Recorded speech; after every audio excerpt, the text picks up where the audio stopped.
France is still very much a colonial power. In the Pacific, it controls exclusive economic zones totaling 6.9 million square kilometres. That's larger than Europe, excluding Russia.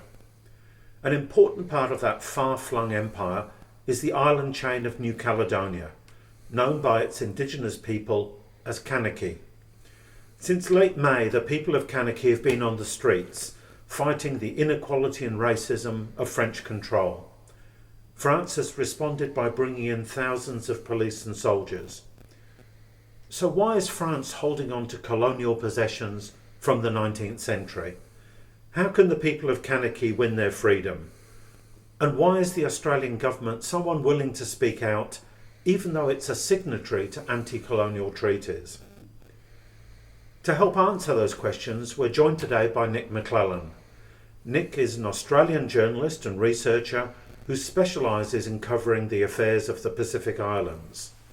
As a broadcaster and correspondent, he's contributed to Islands Business Magazine, Radio Australia, The Guardian, Inside Story, The Contemporary Pacific, and other regional media and journals, and he's the author or co-author of a number of books on the region.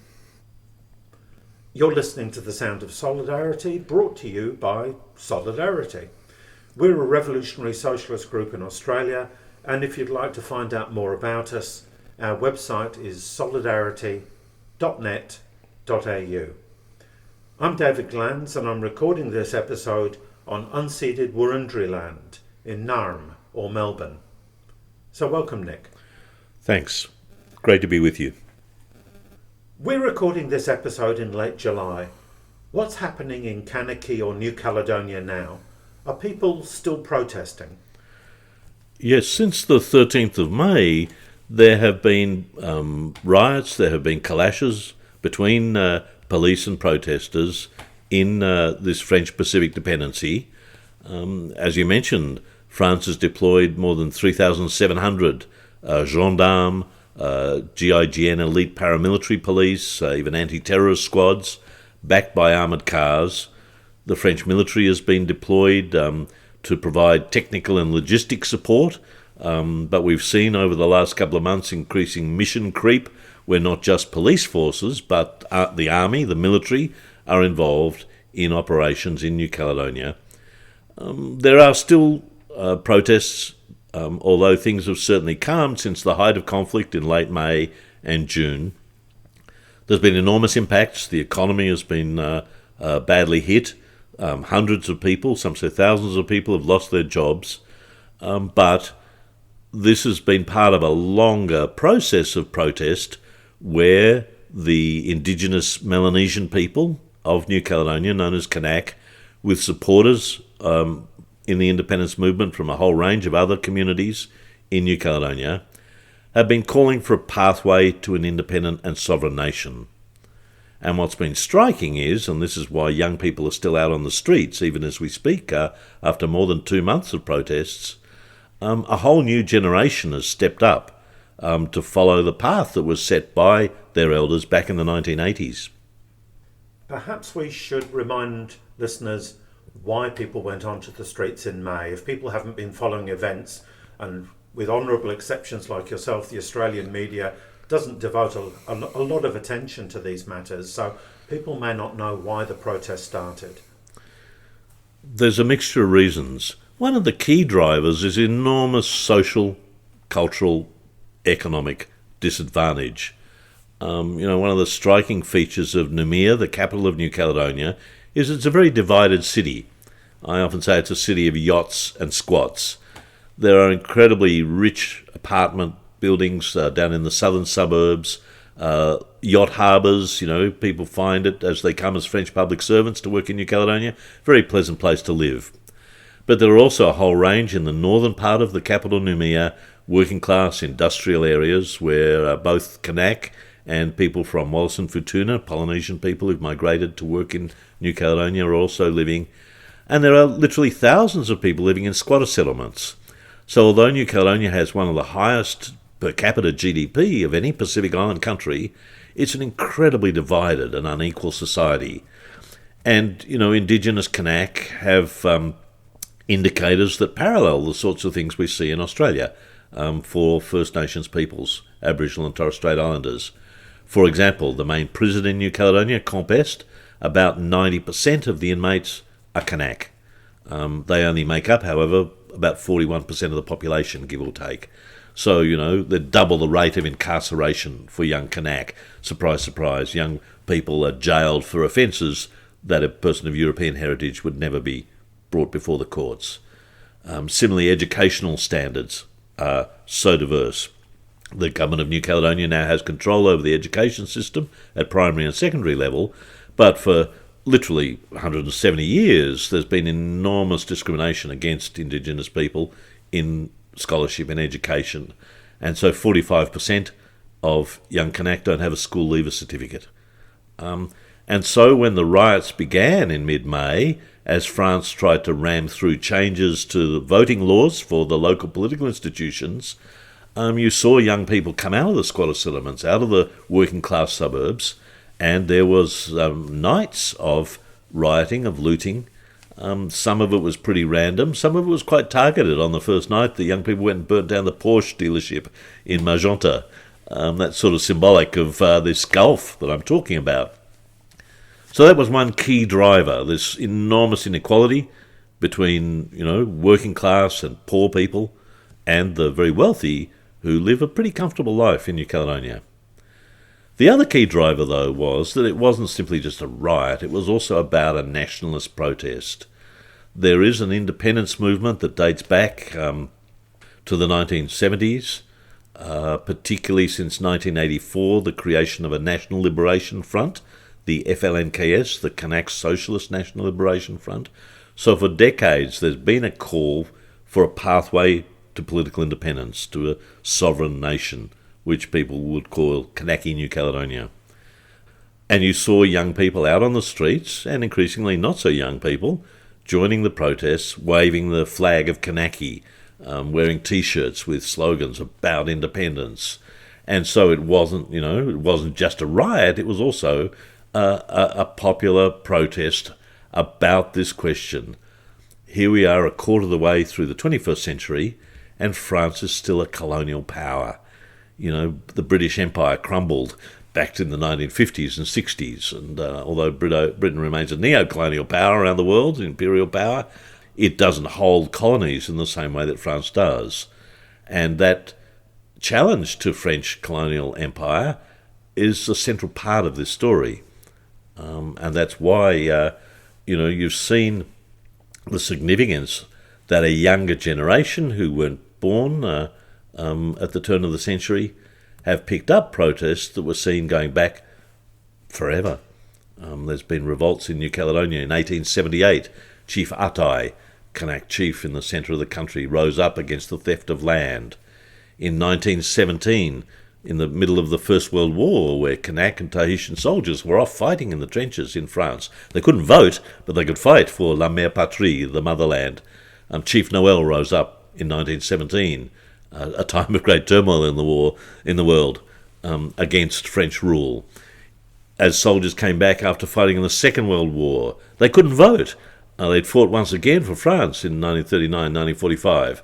They wanted the vote and campaigned for this. So there's a long heritage of resistance to French rule going back to the 19th century, and this is just the latest manifestation of that that we see today.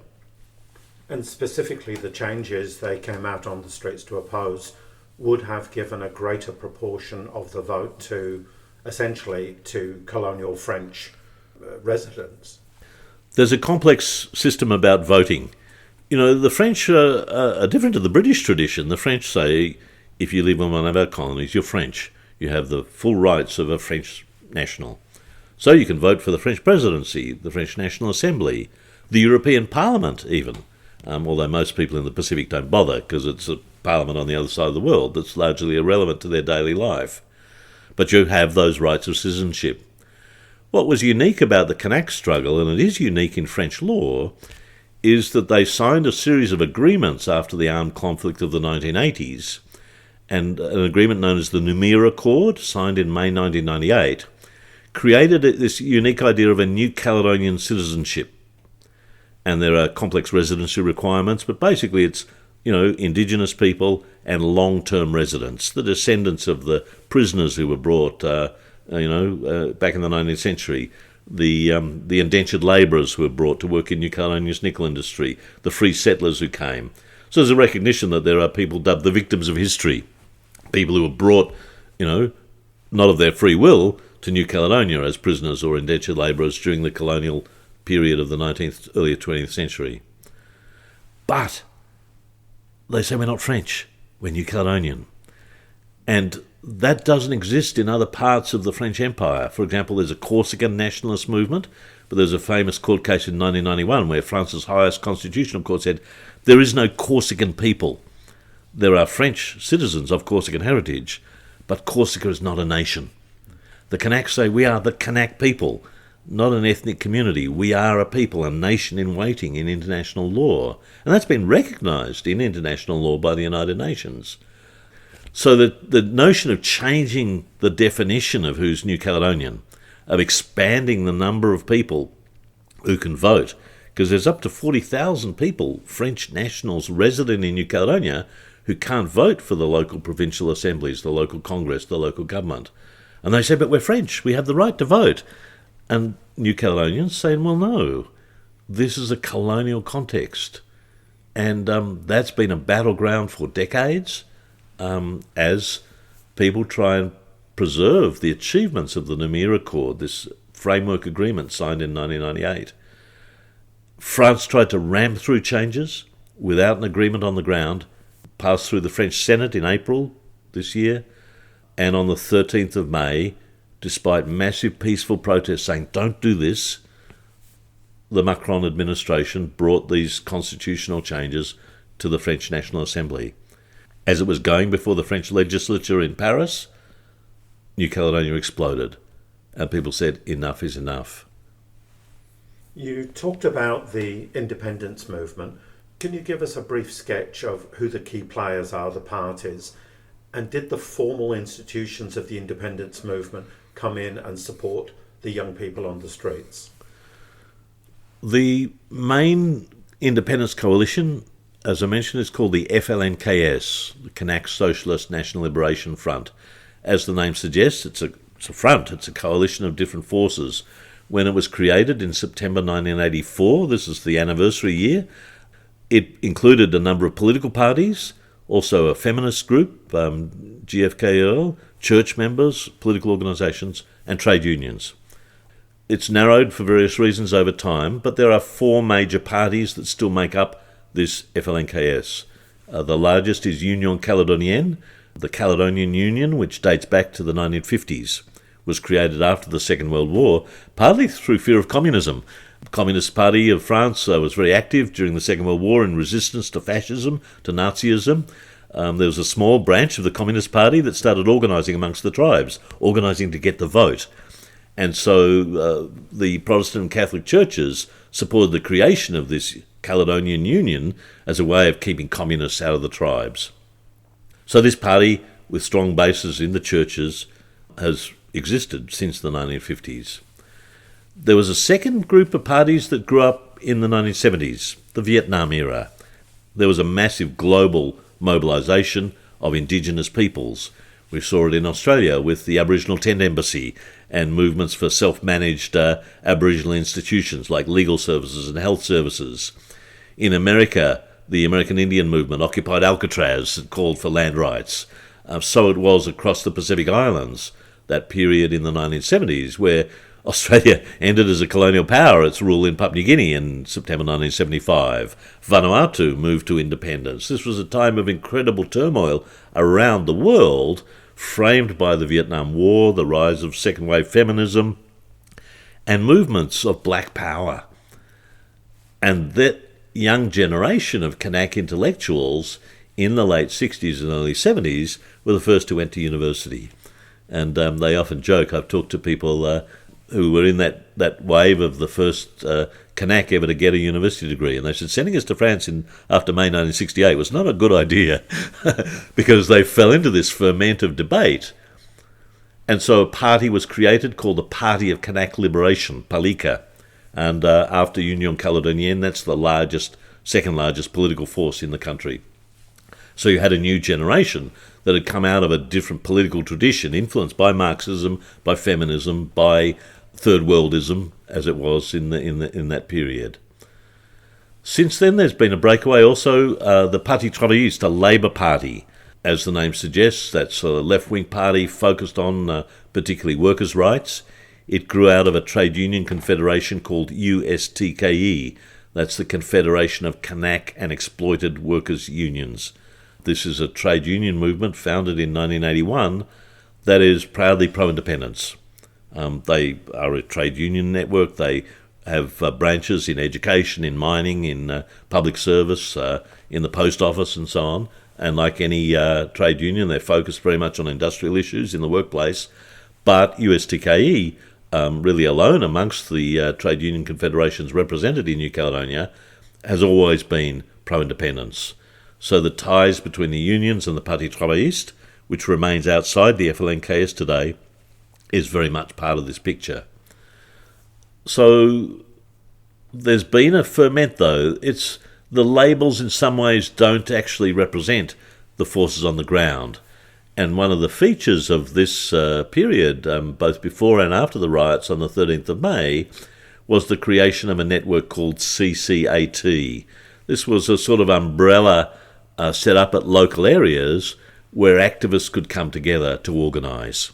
People knew that France was trying to change the rules about voting. People knew that the French state was trying to cling on to power in New Caledonia. And so these local committees under the label of CCAT were set up around the country. And people from different political tendencies, people who were in parties, weren't in parties, church members, unionists, whoever, got together at a local level to organise. And there was a series of peaceful but powerful protests earlier in the year. On the 13th of April this year, there was a massive rally in Noumea. 30,000 people rallied against the plan to change voting rights and to let more French nationals vote. 30,000 people. There's only 270,000 people in the country. It was an enormous rally. There was actually a big counter-rally as well, organised by the so-called loyalist parties, the anti-independence parties who want to stay within the French Republic. These were peaceful, disciplined protests saying to the French, don't do it. And a month later, when France brought these changes to the National Assembly, there was the political explosion that we've seen. So there's a strength at community level that doesn't necessarily represent these labels, and I think that's one of the challenges for the French. They've been trying to negotiate with key independence leaders for many years about a pathway forward to resolve the long-standing debate about whether New Caledonia should be independent. But the younger generation have stepped up and said, we're not having this. And that's a challenge for all political leaders. Now, you've mentioned a couple of times the Noumea Accord, under which the French conceded 3 referendums on independence. Now, that they've been and gone. The third one was particularly controversial because it was called during the pandemic period and the independence movement boycotted it because it was clearly farcical. But what will it take for the French state to concede a 4th referendum? Well, the French state's under a lot of pressure simply because the events of the last 2 or 3 months have shown that a new generation of Kanak still want a pathway to independence. Under French law, that has to be through a referendum. French constitution says that you have to have a vote to decide on such a secession, they say. The Kanak movement and the broader independence movement says, well, hang on, under international law we have the right to self-determination. New Caledonia was relisted with the UN Special Committee on Decolonisation back in 1986. International law says that France is a European colonial power. To use their jargon, it's the administering power of a non-self-governing territory. International law says France is a colonial power and has responsibilities for decolonisation. The Noumea Accord was important because over 25 years there was a level of transfer of powers and authority from Paris to Noumea, from the central French state to the local government and Congress, over education, over health, over many areas of life. But France held on to the compétences régaliennes, the sovereign powers, defence, foreign policy, police, courts, currency. The referendums held at the end of this 25-year transition were, do you want to accept New Caledonia as an independent sovereign state, that we transfer these final powers of sovereignty? The first two referendums really shocked the French and most observers of New Caledonian politics. I was there reporting in 2018 for the first referendum, and the common sense, the Canberra consensus, we'd call it in Australia, was, these guys are going to get beaten like a gong. The independence movement will get 25, 30%. It's over. Their dream of independence is over. Well, people were wrong. The first referendum saw 43% plus in favour of independence. Really shocked the French, who believed their own propaganda. 2 years later, a second referendum in the sequence was held. There was another opportunity because people voted no the first time, and it went to nearly 47%. So the momentum was there, heading towards there. Obviously, in both cases, the yes vote, the yes for independence didn't win, but they were on the path. It was clear that their momentum was with the independence people. And that's why France, frankly, rorted the third referendum. Rushed through 18 months earlier than predicted, in the midst of the COVID pandemic where people couldn't campaign, and the key independence forces just decided that they wouldn't participate. And they didn't. There was turnout halved compared to the previous votes. There was a peaceful, unified, disciplined protest where people said, we're not playing this game. We are the colonised people. We have the right to determine our political future. We welcome other people, the so-called victims of history, to join us in that process, but you can't have a referendum without us. And I've written about this in detail. The numbers tumbled from 90% of people voting yes in 2020 to 3% voting. It's ridiculous. It was a farce. And ever since, the independence movement and regional organisations like the Melanesian Spearhead Group, the Pacific Islands Forum, Pacific Island governments, have criticised this publicly and privately as a farce. And even just in recent weeks, the French ambassador to the Pacific's been going around saying, you can't criticise this. She even attacked Winston Peters, the New Zealand foreign minister, for suggesting that while it might be legally valid, politically it had no credibility. It wasn't, as he said, within the spirit of the Namur Accord. And she's attacked him for daring to criticise France. There's a refusal to recognise that France is a colonial power. It's been a colonial power since the 19th century. It's recognised as such by the UN General Assembly. And indeed, this has been the fundamental challenge for the Australian government, because Australia, which has a strategic partnership with France, repeats that nonsense. Deputy Prime Minister Richard Marles constantly says France is a Pacific nation. Well, under international law, it's not. It's a European nation. It's in the Pacific because it's a colonial power in the Pacific. And that's the heart of the current crisis. And that very much prompts my next question. Why is France so desperate to hang on to New Caledonia? Because it's a long, long way from Paris. France has colonies in every ocean of the world, from Réunion in the Indian Ocean, in the Pacific, New Caledonia, French Polynesia, Maui Nui, Wallis and Futuna, even in the Atlantic, Saint-Pierre and Miquelon. These are the confetti of empire. But there are economic and strategic drivers beyond the Gaullist tradition of France being a global power. A friend of mine, a Kanak friend, often says, if you took away France's colony, they're just Italy with the bomb. They have nuclear weapons, they're on the UN Security Council, they see themselves as a global power, but that's based on an empire that is crumbling. It's crumbling in a variety of ways. The economic drivers are that there is significant resources, particularly in New Caledonia. New Caledonia has enormous reserves of nickel. The central mountain chain of the main island, Grande Terre, is full of nickel, cobalt, and some estimate more than a quarter of the world's global reserves of nickel are in New Caledonia. That's an enormous prize because nickel's a useful alloy for everything from pots and pans to rocket ships and armaments, and today electric vehicle batteries. It's a useful alloy to use. And so, the global nickel industry and the transnational competition around control of these strategic metals is part of that. You mentioned at the beginning the enormous exclusive economic zone. Under the law of the sea, countries can draw a 200 nautical mile zone around their territory. So French Polynesia, for example, has nearly 5 million square kilometres of exclusive economic zone. And when you think about deep sea oil and gas, seabed minerals, there's a regional debate about marine exploitation of deep sea minerals, hot topic in the Pacific Islands. There are these economic drivers. But ideology is part of it. This notion that France is a world power. It has, there's a quote from the French senator a few years ago, the sun never sets on the French Empire. Those ideological drivers shouldn't be forgotten. France historically actually has been a neo-colonial power in its former colonies. You only have to look at France's role in Africa, for example, where there's been a long tradition, even amongst post-independence nations, that France has continued to try and maintain its economic strategic advantages. But, the French have had a series of parliamentary commissions that have talked about the Pacific as the ocean of the future. And President Macron himself in 2018 came to Australia and New Caledonia, May 2018, and talked about a India, Australia, France axis in the Indo-Pacific region.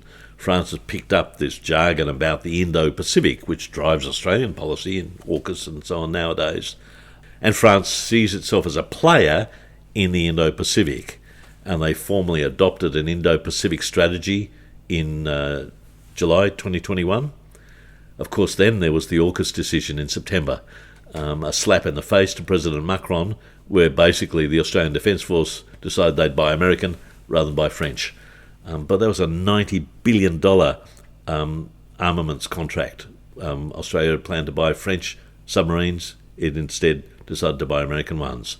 So even amongst the Western powers concerned about Chinese influence in the region, they're still at war with each other over arms sales. And that inter-imperialist rivalry over arms sales has been a central driver about France's role in the region.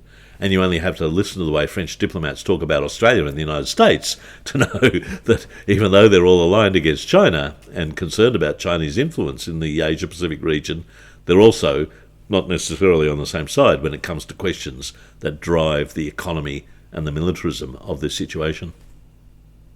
I understand there's been a lot of solidarity across Melanesia and the South Pacific for the Kanaks. Can you tell us more about that? Going back to the 1980s, the time of armed conflict between the French state and the nascent independence movement, neighbouring Melanesian countries, Papua New Guinea, Solomon Islands, Vanuatu, Fiji, have strongly supported the call for independence, particularly Vanuatu, which had been under both French and British rule during the 20th century, have been very actively supporting. And they created a group called the Melanesian Spearhead Group, which includes the 4 independent Melanesian countries and the FLNKS, not the government of New Caledonia, but the independence movement. So that, for many decades, has been a mechanism where the governments and peoples of the neighbouring Melanesian countries have worked to support the call for independence. There's also the regional organisation, the Pacific Islands Forum. That's a larger network that includes also, alongside independent island countries, Australia and New Zealand, and since 2016, New Caledonia and French Polynesia have joined as part of the Namur Accord process. That's given a platform, once again, for the government of New Caledonia to engage with neighbouring Pacific Island countries. And I've been reporting on New Caledonia for 4 decades, and there was a lot of solidarity in the 1980s from Australia, New Zealand, and neighbouring Pacific Island countries against French colonialism at that time. And that support sort of died away. New Caledonia is largely invisible in the English-speaking media around the region, and it's been a surge of interest again because of the recent explosion of protest and barricades and so on in New Caledonia. But there's been a visceral anger from many Pacific Islanders when they hear French diplomats talk about French democracy. It bridles on colonised peoples to be lectured about democracy. As I said, Kanak, indigenous Kanak, couldn't vote for the first century after France annexed in 1853. the colony. Indentured labourers brought from Vietnam, from Java, from Polynesian countries like Wallis and Futuna couldn't vote. So to hear French diplomats today lecture about democratic rights and the rules-based order, and remember this is all happening in the context where Russia has invaded Ukraine, where the war on Gaza has seen the massacre of tens of thousands of Palestinians, lectures about democracy and the rules-based order don't go down well for people who are still living under colonial rule. And so you see protests, citizens' protests around the region, making the connection between what's happening in New Caledonia, what's happening in West Papua under Indonesian occupation, what's happening in Gaza. I was in Fiji recently for work, and there was protests organised by the Fiji Women's Crisis Centre, local feminist organisation, with people holding the Kanaky flag, the West Papua flag, the Gaza flag, making that connection about the nature of state violence in the 21st century and the hypocrisy of people talking about, the rules-based order at the same time that you saw, President Joe Biden attacking the International Criminal Court when they dared to suggest that Israel had committed war crimes. So this is the context where New Caledonians are talking about a different vision of the future, and it's at a time where the world is in turmoil. And I think there's great concern that France is trying to repeat the lessons of what they did 40 years ago, which is to solve the crisis by trying to re-establish what President Macron calls as Republican order. The very term is striking. Indigenous Kanak, the vast majority of them, and other independence supporters don't want to be part of the French Republic. That's the heart of the crisis. And France wants to blame Azerbaijan or China or, international solidarity for driving the Kanaks. I'm sorry, this crisis was created in Paris. And neighbouring Pacific countries, churches, trade unions, women's groups, young people have stepped up their solidarity. The greatest symbol I saw of that, there was a big Pacific Cultural Festival in Hawaii a couple of months ago. The Chamorro people of Guam, the colonised indigenous people of Guam under US administration, when their delegation marched into the opening festival, they carried the flag of Kanaky. People living in a country where a third of the land has been taken for US military bases understand what this is about. And this is the challenge for people in Australia, in New Zealand, to join their Pacific counterparts at this time to extend solidarity. And there's an honourable tradition of that in Australia. Trade unions in the 1980s were actively involved in providing practical assistance to the independence movement. There's an opportunity, once again, for people in Australia to play that role. You say the crisis was created in Paris. To what extent is there part of the solution in Paris as well with the solidarity and the actions of the French left? So people will know that a range of left parties came together recently under the New Popular Front to block the electoral rise of the fascist National Rally. Has the New Popular Front or any of its constituent parties spoken out clearly in defence of Kanak self-determination? Yes, there has been some statements. There's certainly been some small rallies in Paris and other cities in France. But New Caledonia is largely invisible given the current crisis in France. People who follow the politics saw President Macron really badly beaten during the elections for the European Parliament. He then dissolved the French National Assembly and called elections. The New Popular Front is an important force, but it's a somewhat uneasy coalition between the old Socialist Party and Communist Party with the Greens, and La France Insoumise, France Unbowed, led by Jean-Luc Mélenchon. They did well in the legislative elections held on the 7th of July. Predictions were that the extreme right under Marine Le Pen would win the largest number of seats. In fact, the Rassemblement National, the neo-fascist party, came third, and the New Popular Front did well. But France is in the middle of the Olympics. France is also dealing with the fact that they haven't got a government at the moment. The outgoing Prime Minister, Gabriel Attal, has been left in place because, by tradition, the French president would choose a representative from the largest bloc, but that's the New Popular Front, and Macron doesn't want to hand the prize of the prime ministership to the left. There's also no governing majority. No one's got the numbers in the French Parliament. So there's a level of chaos there, and frankly, New Caledonia is pretty invisible in the French media, just as it is in the Australian and New Zealand media. I went through the electoral manifestos, and there was a paragraph in the New Popular Front about New Caledonia. The other major parties, including Rassemblement and so on, just didn't talk about it. So it doesn't cut through in the way that it should. And I think that's where people in the independence movement in New Caledonia are looking to neighbours in the Pacific. Australia, New Zealand, Japan, Pacific Island countries, obviously, for support. There is a role for the French left. The New Popular Front says the right things, but I don't see the mobilisation around it, simply because there's an awful lot of problems in Paris that people are focused on, and New Caledonia is pretty low on the totem pole. Well, you mentioned our responsibility here in Australia.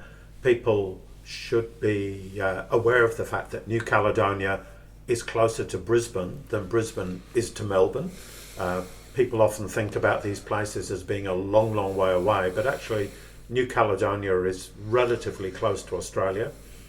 Obviously, we on the left have a responsibility to support the liberation movement, but the Labor government, as you said earlier, is very much supportive of France's presence in the Pacific, even though technically Australia is a signatory to anti-colonial treaties. Why is Australia backing France rather than the independence movement? Well, for a long time, under successive governments, both Labor and Coalition, Australia has tried to develop a strategic partnership with France, going back to the days of Kevin Rudd and Julia Gillard, a decade or so ago. There's been an attempt to work with France, and a lot of that's driven by China.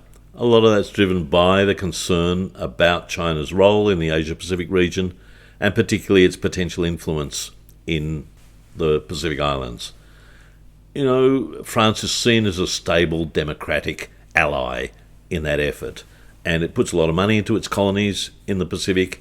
There are some French naval and air forces based in the Pacific, but they're really old and are useful for humanitarian and disaster response, play an important role in that, but don't bring much to the table in terms of the broader strategic challenge that the Americans are mobilising around Taiwan, for example. Successive Australian governments have been prioritising this relationship with France, this strategic partnership with France, and it's been codified in a series of agreements. This was disrupted by the September 2021 AUKUS announcement, the decision to abandon the submarine contract for Naval Group, $90 billion worth of arms sales. But since the election of the Labor government in May 2022, the ALP has been working to rebuild those damaged relations with President Macron and French governments. And that's, as I say, driven by concern about the broader geopolitical context where Australia and the United States are lining up allies like Japan, like Korea and others against China. Penny Wong has actually reached out to New Caledonia, recognising that as a member of the Pacific Islands Forum, it's an issue Australia's got to deal with. She was the first Australian Foreign Minister, for example, ever to address the Congress of New Caledonia in April 2023. Australia opened a consulate in Papeete, French Polynesia, in late 2022. First time ever we've had diplomatic representation in Papeete. So there's an awareness that Australia needs to engage with its Pacific neighbours. But Australian policy driven around this Indo-Pacific strategy has constantly trumped its engagement with the priority concerns of Pacific Island neighbours. So, for example, in December last year, Deputy Prime Minister and Defence Minister Richard Marles travelled to Noumea, New Caledonia, to meet with his French counterpart, Sébastien Lecornu, to host the South Pacific Defence Ministers meeting. As the name suggests, this brings together the heads of the army and senior generals and so on from military forces around the region. For the first time ever, France hosted this meeting, claiming that they not the government of New Caledonia, controlled security policy in the region. As you can imagine, the FLNKS was not pleased. They said, we don't want to be France's aircraft carrier in the Pacific. So Australia's been riding two horses, one foot on the French horse, one foot on the Pacific New Caledonia horse. And, you know, the old slogan, you can't ride two horses at once, you shouldn't be in the circus. That only works when the horses are heading in the same direction. And what we've seen since the middle of May is that the horses are heading in two completely different directions. So Australian government and policymakers face a challenge. Do they recognise that 19th century colonialism is a historic anachronism? Here we are, a quarter of the way through the 21st century. Does Australia step up to implement its commitments under international law around decolonisation? Do they publicly actually say the word decolonisation? No foreign minister has said it in the last 10 years, I looked it up. Or do we back French colonialism? The choice is before Canberra. And they had the same problem in the 1980s. When the FLNKS was first founded, the independents wanted to be relisted with the UN. You know, France had ignored the decolonisation structures of the United Nations. Pacific Island countries said, we want to relist New Caledonia. Australia wouldn't back that move until France went berserk, blew up the Rainbow Warrior, continued nuclear testing, and there was a paranoia in the ALP government at the time that the FLNKS would fall into the hands of the Russians. Remember the days when the Russians were the bad guys? And so Australia backed finally the Pacific Islands Forum consensus and went to reinscribe New Caledonia in 1986 before the UN General Assembly. That crisis faces the Australian state today. Do they continue to back colonial powers, human rights violations by Indonesia and West Papua, by France in New Caledonia, by the Americans in Guam, in French Polynesia? The issue of Bougainville is on the agenda. The right to self-determination, the right to create a pathway to a new political status for people to control their own country, the national question, as Marx always used to call it, is on the table in our region. And Australian politicians, both from Labor and Coalition, have often been on the wrong side of history.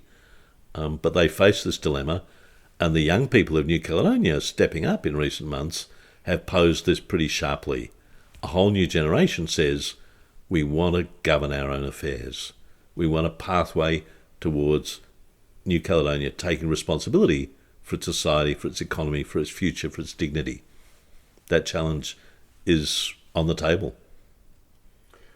Well, the Australian government might be on the wrong side of history, but the tens or hundreds of thousands of people who have mobilised around the country for Palestine, I think, have made a fundamental choice in favour of national liberation over colonialism and oppression. And we obviously hope that many of those people become aware of the situation in Kanaky and become supporters of the Kanak liberation struggle. Thank you, Nic. It's been incredibly informative. I can't think of anybody else we could talk to who would have this depth of knowledge, and really appreciated your time today. Look, I think you're absolutely right. I was in Canberra recently. There's a student encampment at the Australian National University, students protesting in solidarity with the people of Gaza. And outside the student encampment, there was a flag of West Papua and a flag of Kanaky. It's not just in Fiji, it's not just in Vanuatu that people are making the connection about this question of liberation. And I think, Australians have had a proud history of supporting decolonisation in the region. There's an opportunity for people, trade unionists, people of the left, churches, anyone, to engage with our counterparts. There are people in struggle in nations all around the region, and they're looking for solidarity, they're looking for support, and if not now, when? Okay, great note to finish on. Thanks, Nic. Thank you.